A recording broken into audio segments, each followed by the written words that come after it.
Hello and welcome to Dragnet Live from OTRGold.com. I'm your host, Austin Bach. Still have a sty in my eye. Sorry for no warning ahead of time today, but it's going down. If you're here on Friday, you can see swelling is down. So hopefully by Wednesday, this thing's gone. Okay, so Joshua's pulling. Anyone else have a late night last night? They said. Never mind. Sorry, I'm already getting distracted by chat. But if this is your first time here, we're here every Monday, Wednesday, and Friday at 9 a.m. Pacific, listening to one episode of Dragnet until we have listened to all 310 episodes currently available. Today, we're listening to episode 124, The Big Market. And we got a little special surprise guest. Got the old man himself, my father, Jim Bach. Now, question, why is he here today? You might be asking. Because he finally got around to listening to episode 102. Was it 102, Dad? Yes, 102. 102. And what's the title of that episode, Dad? The Big Mailman. Oh, it keeps putting us... I adjusted it this way. Like that. Now we're looking at each other. And people can see my eyeball. The Big Mailman. Yes. And it's the episode we listened to earlier, everyone. It's about the Postal Inspection Service, or they were working with a postal inspector. And if you were on a previous stream with my dad, that's what my dad did, right? You want to give him a quick... I was a postal inspector in L.A. and Seattle from 1978 to 2007. What was your badge number in L.A.? Was it 714? You didn't have an LAPD badge. Yeah, that's fine. No. Did you meet Joe Friday? No, he was well gone from LAPD by the time I even joined. Had they retired his was there much? We actually never had this conversation. We're having this conversation live right now. Was there in LA in law enforcement, did people talk about Dragnet a lot? Joe Friday? I mean, because it like the radio show, yeah, predates your time in the inspection service, but they were still doing the TV show. When did you first start? What was the year? 1978. Okay, for the Dragnet TV experts here on the chat, tell us when that started. 1978. I think they were still probably doing it, something. But was that a topic of conversation? Oh, I think he was mentioned once in a while. People would say something about Joe Friday helping out or whatever. So. Nice. All right, so we're gonna after the show, today's episode 124, we're gonna have my dad back on. He's gonna give us your rundown of that episode, right? Yes, I will. And if you have any questions for my dad about the Postal Inspection Service, put them in the chat and we will save them till the end. So with that, I'm gonna get the show started and go in picture so you don't see my ugly mug taking up half your screen. Okay, thanks, Dad. All right, see you in a while. Back in a sec. Bye. Okay. He's dialing in from the other half of the country. So I'm in broadcasting from Seattle if you're new, and then my dad is in Florida right now. So we got East and West Coast covered today. Here we go, episode 124. Oh, come on.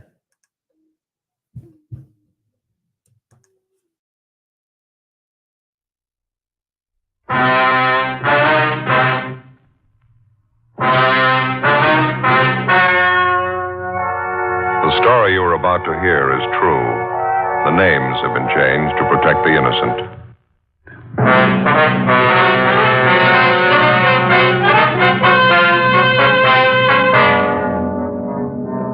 You're a detective sergeant. You're assigned a robbery detail. A pair of bandits are staging a rapid-fire campaign of holdups in your city. In 21 days, 11 food markets have been robbed. The holdups go on. The suspects are still unidentified. Your job? Get them.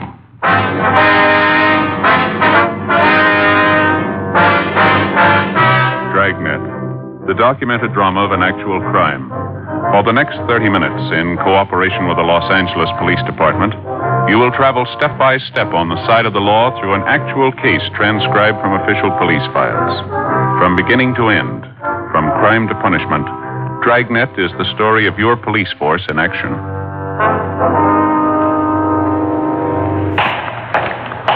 It was Tuesday, September 26th. It was hot in Los Angeles. We were working the day watch out of robbery detail. My partner's Ben Romero. The boss is Captain Didion. My name's Friday. It was 9:18 a.m. when I got to the record bureau, Lieutenant Cunningham's office. Joe, what's doing? Oh, not too much. Got a job you can do for us, Frank. Like to have it as soon as you can get it out. Oh, what's it about? On these market bandits. We've already gotten out a dozen teletypes and bulletins on them. Like to get out some mimeographs, too, if we can. General distribution, eh? What do you want on them? Well, I better lay out the whole thing for you. A lot of the copies are going to the Retail Grocers Association, all their members. No luck with those two thieves so far. No. We're no closer than we were 3 weeks ago. Figure this ought to plug another loophole. How many copies you figure you want on this? About 1,000? Yeah, that's fine. That ought to do it. All right. Okay, now what do you want to go in it, Joe? Well, you better lead off with the first job they pulled. That was on the 3rd of this month. Makes it a little better than 3 weeks now. They hit a supermarket out on Pico. Okay. Got it? Ever since, they've averaged about 3 jobs a week. We know they're hitting nothing but supermarkets. All of them on main thoroughfares, no small neighborhood stuff. I got it. So far, they've confined their operations to the 77th Street Division and the county territories, generally the south end of town. They're 2 men, and they got a pretty well-established M.O. Well-established, okay. They're hitting in the morning hours, usually from the time the markets open up until around noontime. They use a stolen car. 95% of the time, a car stolen from the industrial area. Cars they steal for the jobs are always either a Pontiac or Nash. Yeah. We also know they're dropping the stolen cars within a short radius of the holdup scene, about a half a dozen blocks or so. In some instances, they use a second automobile or public transportation, some kind of bus or streetcar, to make their getaway after they drop the stolen Just a minute, Joey. I'm sorry. Going a little fast, huh? Yeah. Okay, I got it. Okay. Well, let's see. All right, go ahead now. They usually pull up and park directly in front of the market that they're going to hold up. One of the men always remains in the car behind the wheel. Apparently, it's always the same man. Here's the description. Meager. We know he's good size. MWA. Fairly large build. Here's about the best description we've been able to piece together on the second man. Picked up a little bit from each victim. All right. Second man described as MWA also. About 5'8", medium build, 155 to 160 pounds. Always wears a hat. Yeah. Brown suit. Rough material of some kind, maybe tweed.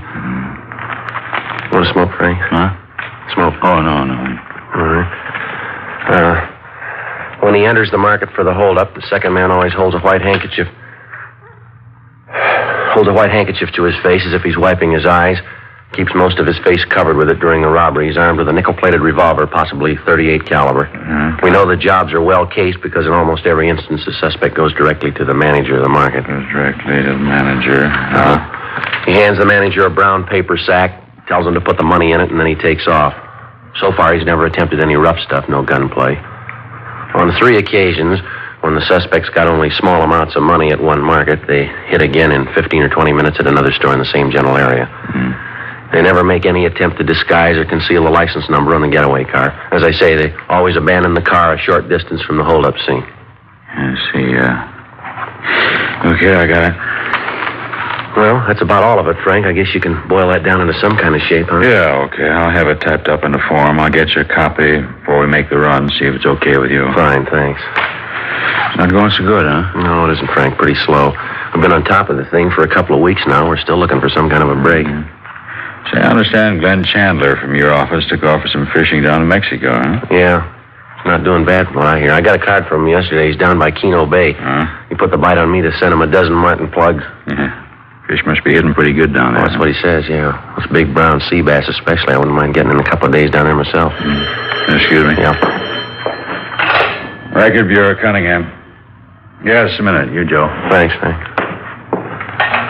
Yeah. Oh, yeah, Ben. When? All right. Yeah, okay. Right away. Yeah, fine. Check that for me later, Frank. Might be a little change. What's the matter? Market bandits. They hit again. 9:38 a.m. Ben and I got in the car and drove to the scene of the bandits' latest holdup, a new supermarket out on Slauson near the intersection of South Broadway. After interviewing the manager of the store and all available witnesses to the robbery, there wasn't much doubt about the identity of the suspects. The description and M.O. fitted perfectly with that of the two men who'd been staging a whirlwind campaign of market robberies throughout the south end of the city for the past 3 weeks. The approach and execution of the holdup was the same in every detail, even to the stolen car they'd used, which was found abandoned a short distance from the robbery scene. There was only one deviation, and it was the first break we'd had in the case since it started. A woman customer at the market, a Mrs. Thomas Swanson, saw the holdup man as he left the store and ran to the getaway car. She told us that the car door apparently stuck when he tried to pull it open, and that he took away the handkerchief which he'd held to his face in order to pull the door open with both hands. During those few seconds, she got a good look at him.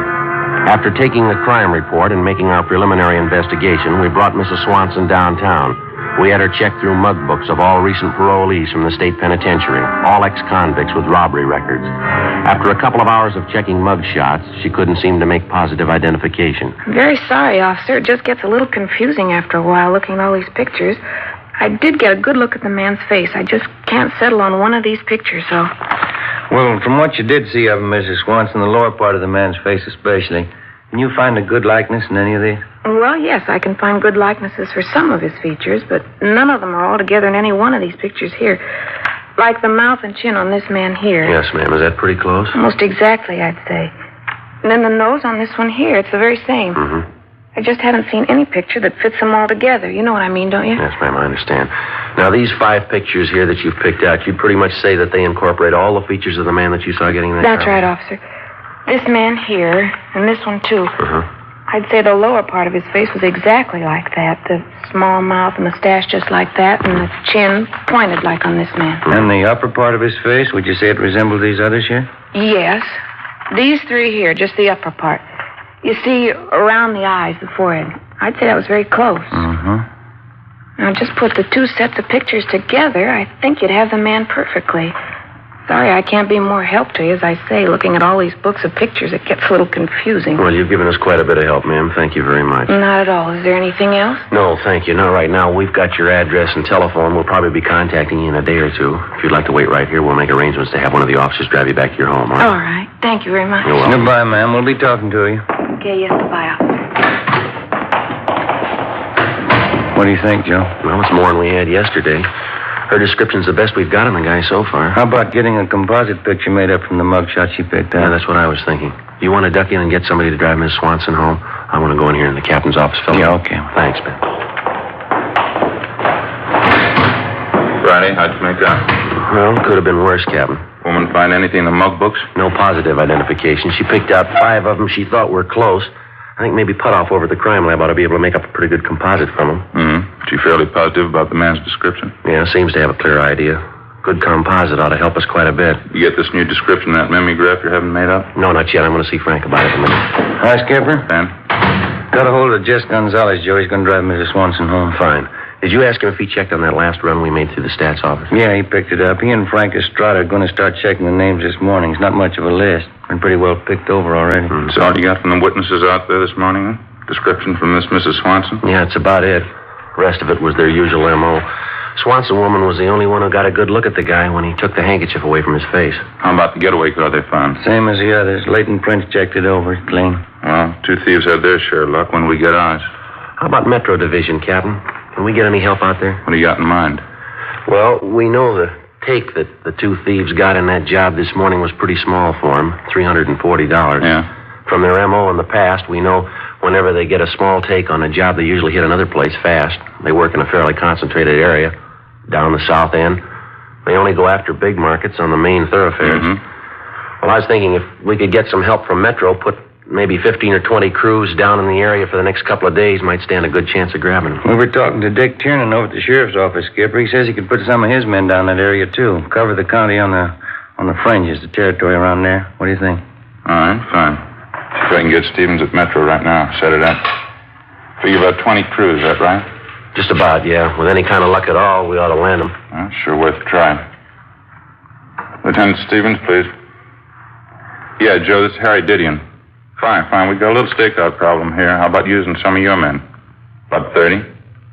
All right, I'll settle for 25. Okay, yeah. South end of town. Those market bandits. Fine. Would you have them report here at robbery, 7 o'clock tomorrow morning? All right. Thanks a lot. It's all set. You got 25 men, 7 o'clock tomorrow morning. Okay, Skipper. We'll give you a dozen teams to start with. Gonzalez and Estrada are one more. How many you figure working from the sheriff's office? Oh, about 4 or 5 teams, I imagine. All right, it's your operation. You two will be in charge on our end. You run the show, you brief the men. If you need anything, call me. Right. How about the overall plan, Skipper? You got any special ideas on it? Just one. Yeah? Get 'em. 1:18 p.m. We got the revised description of one of the holdup men to Lieutenant Frank Cunningham at the Record Bureau. He told us 1,000 copies of the special mimeograph form containing all available information on the 2 market bandits would be ready for us that night. We met with Sergeant Putoff, the artist at the crime lab, and he went to work making up a composite picture of one of the suspects from the mug shot selected by the robbery witness, Mrs. Swanson. When the picture was completed, we had Mrs. Swanson check it for similarity to the actual holdup man, and then we brought it back to the Record Bureau where 1,000 copies were made of it. The pictures, along with the mimeograph forms, were sent immediately to the Retail Grocers Association for distribution to all market operators throughout the city. Additional copies of the picture and the information sheet were given to each man who was to work the stakeout when we met in the squad room at 7 o'clock the next morning. Besides the men from Metropolitan Division and the men from Robbery who were going to work with us, Lieutenant Dick Tiernan and Sergeant Dave Terry from the Sheriff's Office were also there for the briefing. Well, briefly, that's a rundown on the 2 suspects and the M.O. they follow. It's the same information and description on them you'll find in those memeo forms we handed out. Joe, you want to take over and give them their assignment? Yeah, all right. Well, if you'll just take a look at this pinup map here for a minute, I'll try and brief you on how the stakeout's going to go. The way we got it figured, anyway. Now, we've worked out a plan we think ought to be the easiest and the best way to work it. If any of you have any suggestions as we go along, we'd sure like to have them. All right, now, as you can see from the map here, the stakeout area is in the south end. It runs from, can you all see it from there? Yeah. Okay. It runs from Santa Fe Avenue over here on the east to Vermont Avenue on the west, running north and south.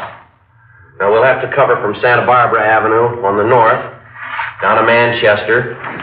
That'll be the southern boundary right there. That's the area the thieves have been working. And we're going to have 14 of our own crews covering that area, and Dick Tiernan and Dave Terry from the Sheriff's Office will have their men covering adjoining county territory.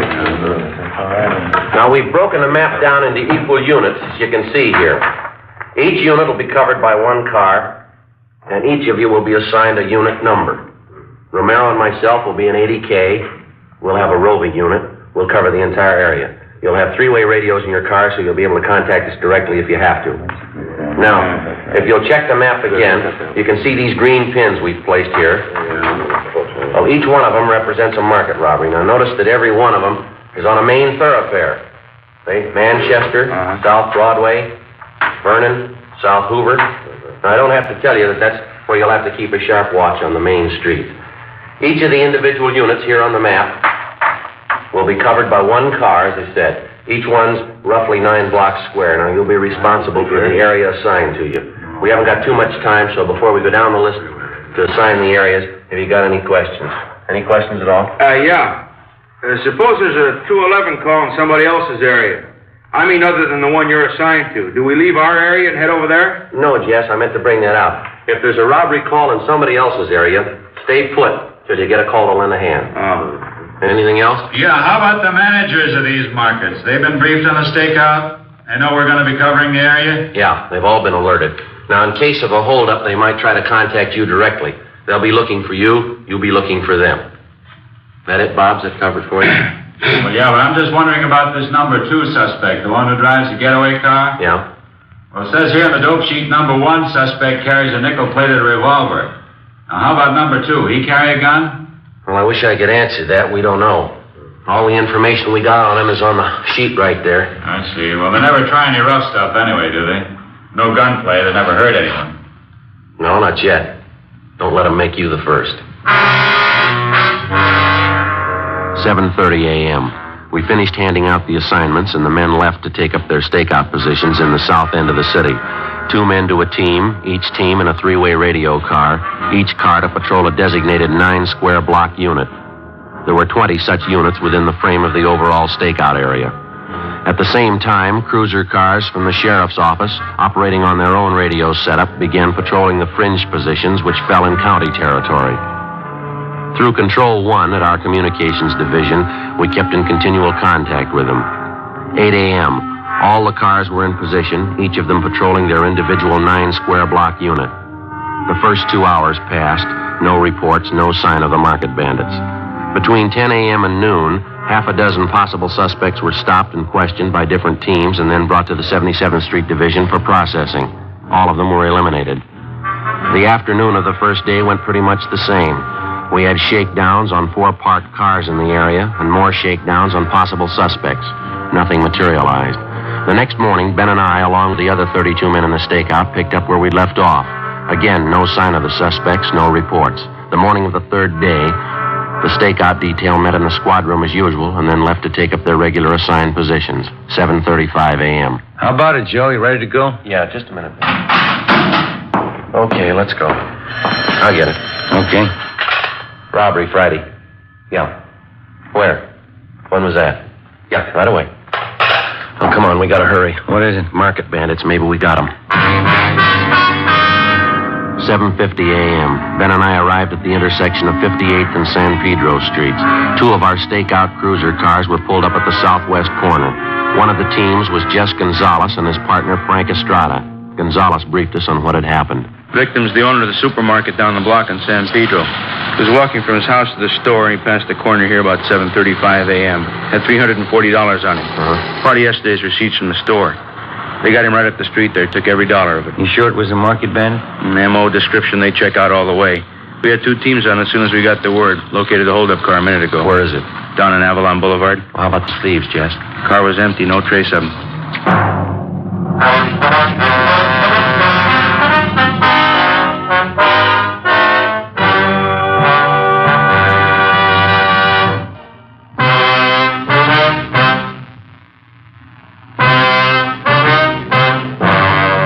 Saturday, 8:05 a.m. The latest victim of the market bandits, the owner of the supermarket on San Pedro Street, was taken to the 77th Street Division where the crime report was made. He told us that one of the men who robbed him bore a very close resemblance to the composite picture which we'd had drawn up of one of the suspects. We figured we missed grabbing the holdup men by a matter of minutes. Even though some of our units were in the general area at the time of the robbery, it did little good. The victim had delayed reporting the holdup for a full 5 minutes because the bandits had threatened to find him and kill him if he did. Despite the fact that they'd changed their M.O. to the extent of robbing the store owner on the street instead of in the market proper, we had no doubt that the same 2 men we were looking for had committed the holdup. The abandoned car which they'd used in the robbery was gone over for fingerprints, but it was clean. Meantime, the stakeout went on. Saturday passed. Sunday, Monday, nothing. No leads on the suspects, not a trace of them. Tuesday, the same thing all over again. The operation settled down to a dull routine. Tuesday night, we checked the closing of the last market in our stakeout area. 10:45 p.m. Ben and I drove back to the 77th Street Division. Every day seems to get a little longer. These lousy stakeouts sure don't wear very well on me. Yeah, I don't know what the setup's going to be if we don't get a break pretty soon. We can't hang on to the gang for Metro Division forever. Sure has been a bad month. All I need now is a visit from the in-laws. Yeah. That'd do it up fine. You talked to Jess at dinner, didn't you? Yeah. What'd he say about those 2 men they picked up on South Main this afternoon? They brought them in for processing, checked them out. Couldn't find anything wrong. Both of them clean. Mm-hmm. Go ahead. Yeah. How about grabbing something to eat after we check out, huh? Okay. Want to stop by Johnny Cokin's? What about a French dip sandwich? How's that sound? Haven't had one for a long time. All right, suits me. What was that? Oh, sorry, I don't. Oh, well, wait a minute. He just came in. It's for you, Friday. Turn in from the sheriff's office. Oh, yeah, thanks, Bob. Friday talking. Yeah, Dick. Just now? Yeah, we'll be over right away. I got anything? Market bandits pulled a holdup a couple of minutes ago in a store on Graham Avenue. It's out in county territory. Yeah? One of the sheriff's units took the call, chased the holdup car 2 miles. They get the thieves? Well, you're half right. Huh? They got one of them. 10:52 p.m. Ben and I drove to the sheriff's Firestone substation where the market bandit suspect was taken after his apprehension. When we got there, we talked to Deputy Sheriff Sergeants Eddie Jones and Mel Viney, who had made the arrest. They said they arrived at the scene of the holdup, the market on Graham Avenue, a few moments after the bandits pulled away in their stolen Nash sedan. Jones and Viney gave chase, but when they finally forced the holdup car to a halt, the driver was the only one in the car. Somewhere along the route of the 2-mile chase, The second robbery suspect had succeeded in jumping out, along with the loot taken in the robbery and making good his escape. A broadcast in the bulletin was gotten out immediately. The holdup suspect they'd apprehended had been fingerprinted, and they were checking on his identification downtown. Ben and I went in to talk to him. Jones and Viney stood by while we questioned him. I still don't know what it's all about. Property clerk will give you an itemized receipt for everything you have on you. Take everything out of your wallet now. Put it out on the table. You're making a pretty big thing out of nothing, aren't you? I haven't done anything. You want to check those things from his wallet, Ben? The cards and some of those papers? Yeah.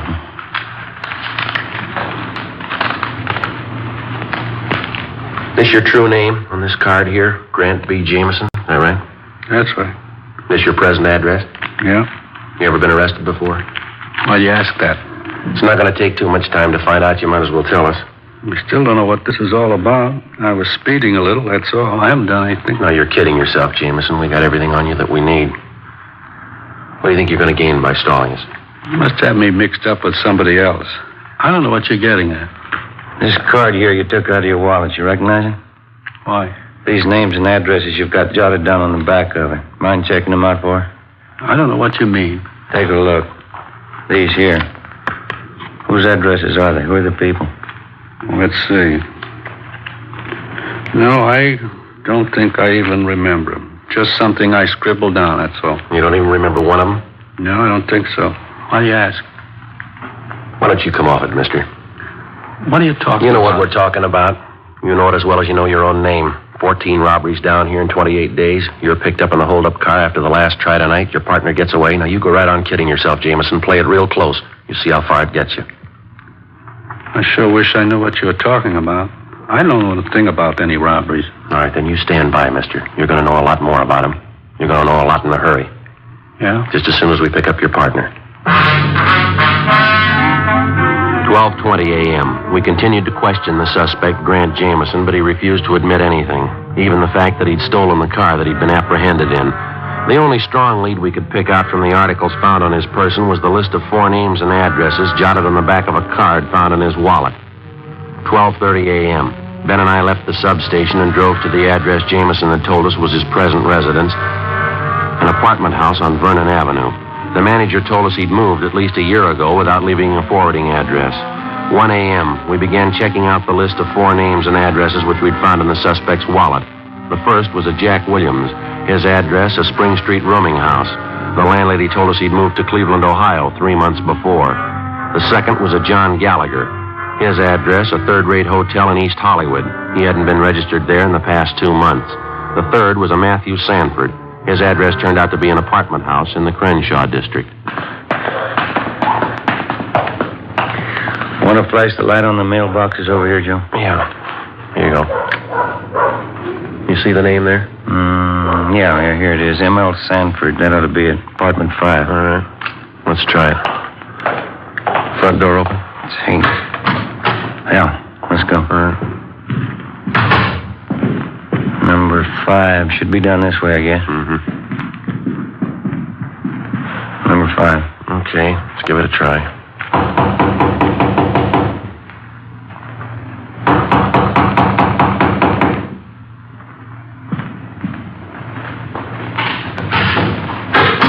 Grant, that you? Police officers. You Matthew Sanford? Get up here. All right, hit it, Ben. Yep.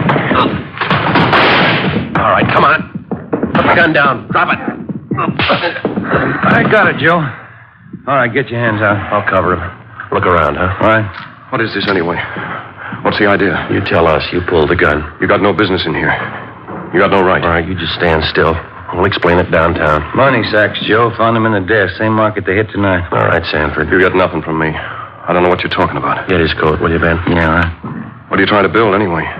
You haven't got anything on me? 14 robberies, mister. That's what we got on you. You think you got proof? We got it. Yeah? 14 victims. Come on, let's go.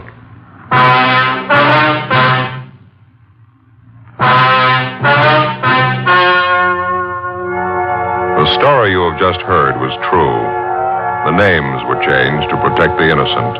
The 2 market bandit suspects, Grant Burton Jameson and Matthew Roy Sanford, were tried and convicted on 14 counts of first-degree robbery and received sentences as prescribed by law.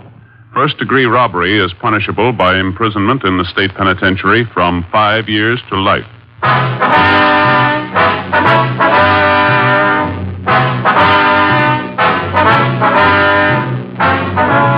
You have just heard Dragnet, a series of authentic cases from official files. Technical advice comes from the Office of Chief of Police W.H. Parker, Los Angeles Police Department.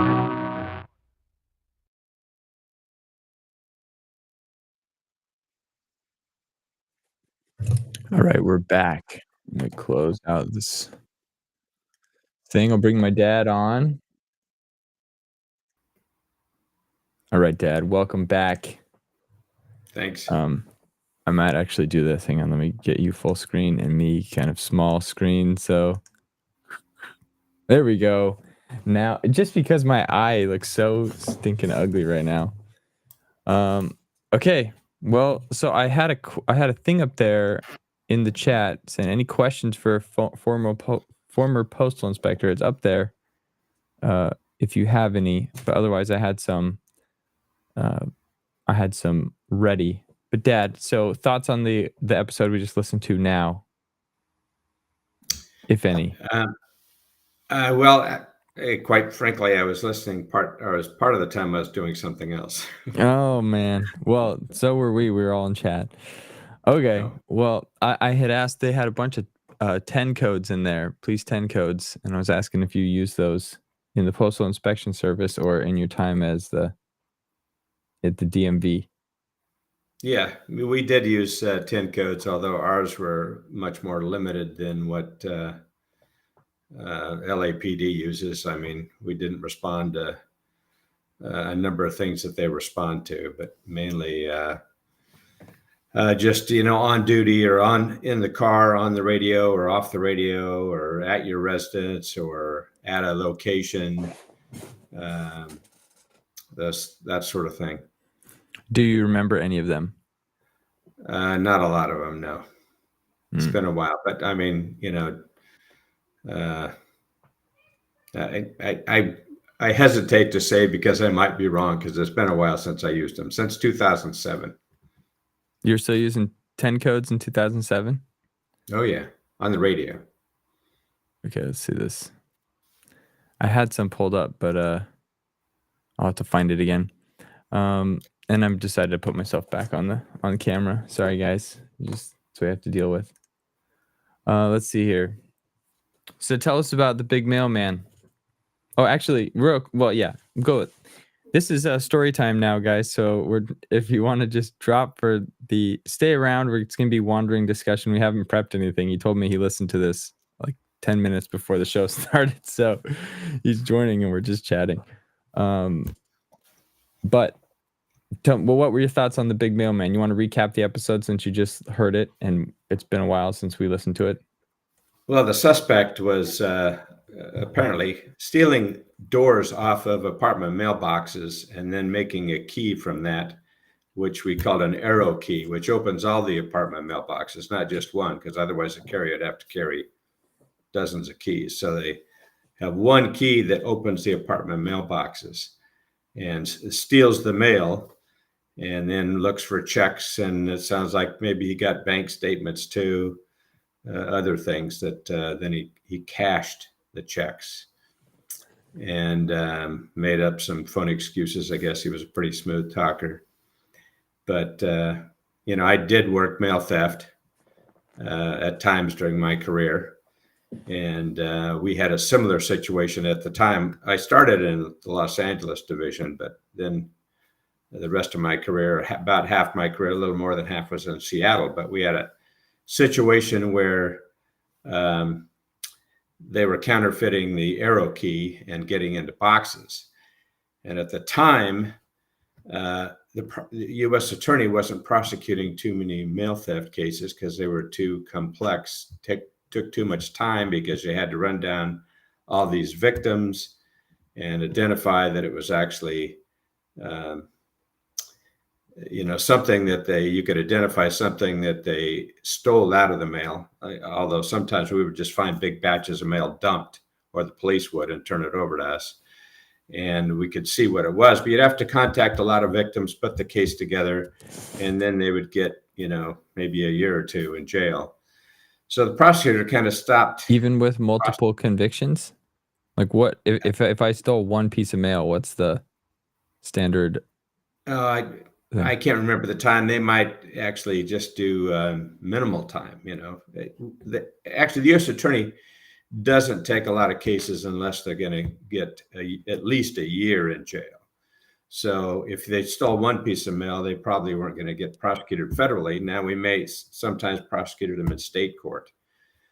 But what happened is even the U.S. attorney was declining a lot of the cases just because they were too labor intensive and they had a lot of other things to do.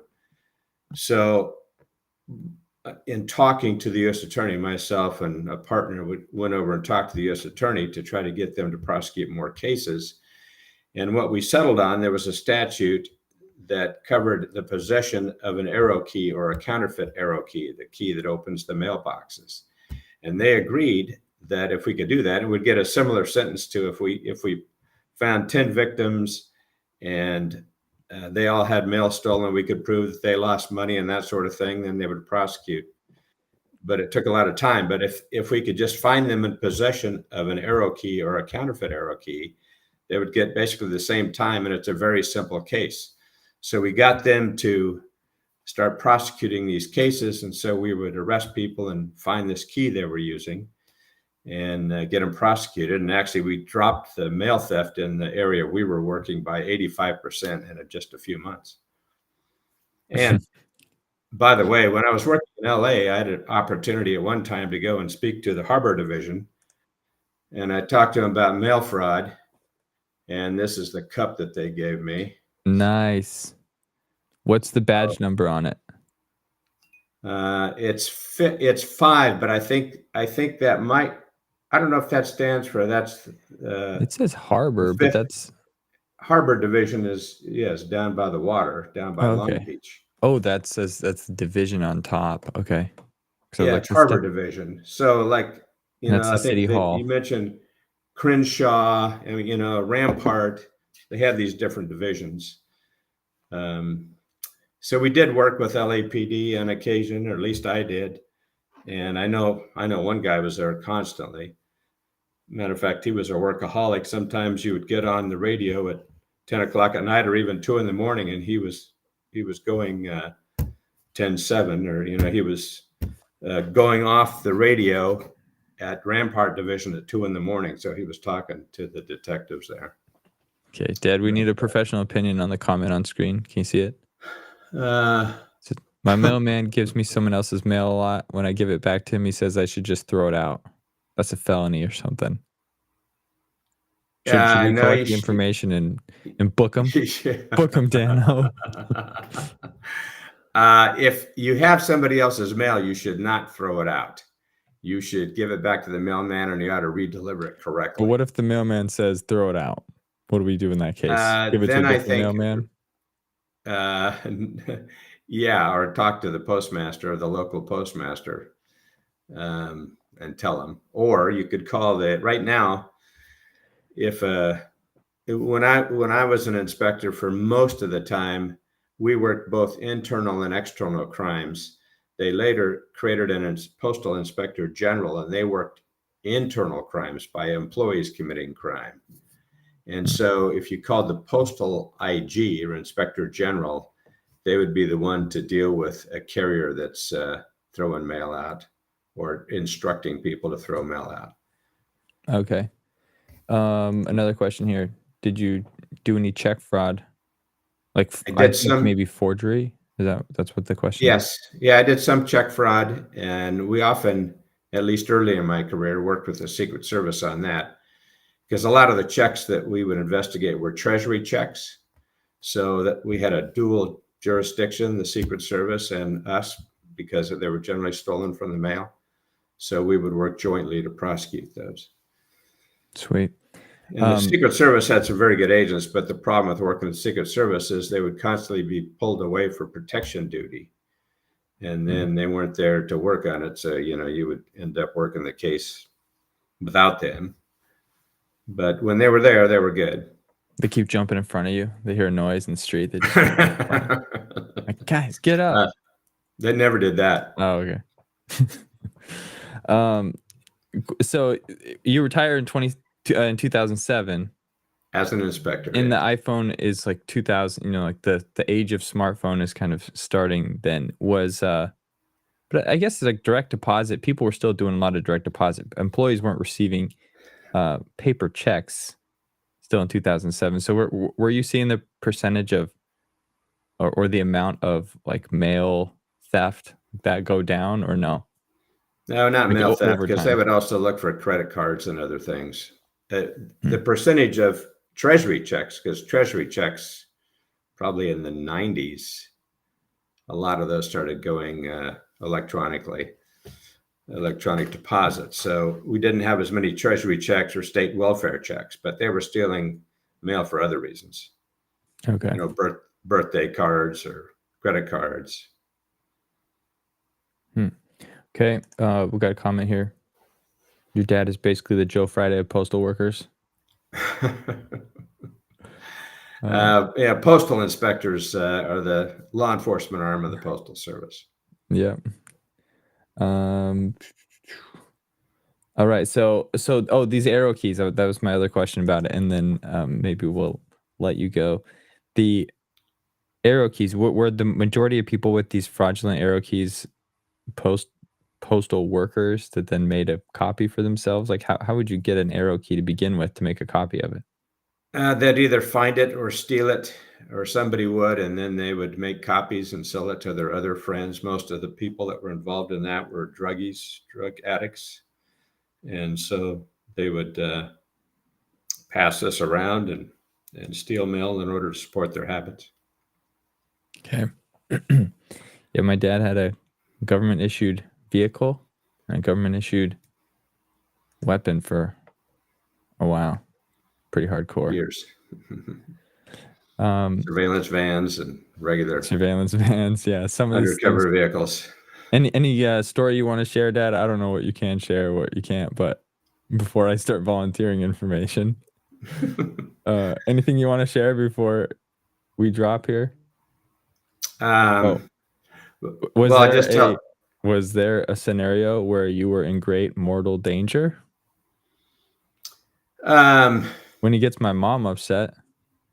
Yeah. So let me clarify it. In the line of duty. In the line of duty, that is. Oh, in the line of duty. Okay.